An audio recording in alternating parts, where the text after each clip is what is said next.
Hello అండి అందరికీ, నేను మీ చందుని. వైకుంఠ ఏకాదశి రోజు తులసమ్మకి పాలు పోసి పూజ చేస్తే చాలా మంచిదంటండి. నాకైతే తులసమ్మకి పాలు పోయాలంటే చాలా భయం అండి. ఎందుకంటే ఒకసారి పోసింటే తులసమ్మ అయితే వాడిపోయిండే. అందుకే భయపడుతూ కొన్ని అయితే పోసాను. ఎందుకంటే మేము ప్యాకెట్ పాలండి తీసుకునేది, బర్రెపాలు కాదు. బర్రెపాలు అయితే కల్తీలు ఉండవు, కానీ ప్యాకెట్ పాలు కదా, అవి ఎలా ఉంటాయో తెలియదు.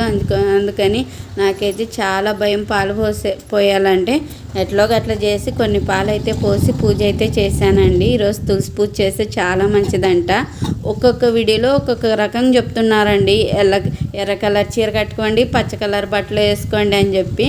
నాకైతే ఏది వేసుకోవాలా ఏది కట్టుకోవాలనేది అస్సలు అర్థం కాలేదు. అందుకే ఈ చీర అయితే కూడా ఎర్రది, పచ్చది, పసుపు కలర్ది అన్నీ మిక్స్ అయి ఉన్నాయని ఈ చీర అయితే కట్టుకున్నానండి. నేనైతే పూజలు చేసేటప్పుడు నలుపు రంగు చీర మాత్రం కట్టుకోనండి.